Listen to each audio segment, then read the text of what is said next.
Morning সবাইকে, আমার চ্যানেলে তোমাদের সবাইকে স্বাগত। আমি অনু, আর আমার সকালটা আজকে ঠিক এইভাবেই শুরু হয়েছিল। বেলা 10টার সময় ঘুম থেকে উঠে আমি এখন আগে বিছানাটা ভালো করে গুছিয়ে নিচ্ছি। এরপর আমি চলে গেলাম নিচে, কারণ দিদু সেই থেকে আমাকে খাওয়ার জন্য ডেকেই যাচ্ছে।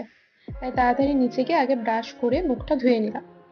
এরপর তাড়াতাড়ি খাওয়া দাওয়া করে স্নান করে রেডি হয়ে নিলাম, কারণ আজকে আমাদের এক জায়গায় ভোগ খেতে যাওয়ার কথা ছিল।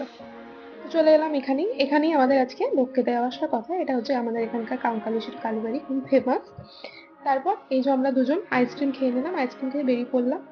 দিয়ে বাড়ি যাওয়ার পথে আমাদের সাথে এই ছোট্ট ছোট্ট বাচ্চাগুলোর সাথে দেখা হয়েছে, ওদেরকে একটু খাইয়ে তারপর চলে এলাম বাড়ি।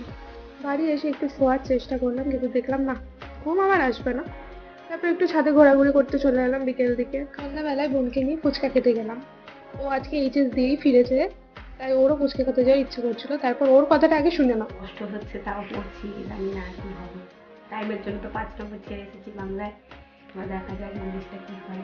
ঠাকুরের কাছে আশা করো গাইজ, মানে কি যেন বলে, হ্যাঁ, ঠাকুরের কাছে প্রে করো যাতে ভালো হয় রেজাল্টটা, না হলে ঘরে থাকতে দেবে না। বলেছে বিয়ে দিয়ে দেবে, বিয়ে তো করতে পারবো না আমি। করে নিবি, ঝামেলা চুকে যাবে। হ্যাঁ, একটু দেখবো ঠাকুরকে। আমি তোমাদের অনেক ভালোবাসি। শুনলে ওর দাবি, তারপর ভাইয়ের পাগলামো সহ্য করে অনেক কনসেন্ট্রেট করে পড়তে বসলাম। তো আজকের ব্লগ এই পর্যন্তই। লাইক সাবস্ক্রাইব করে দিও, আর ভালো লাগলে কমেন্ট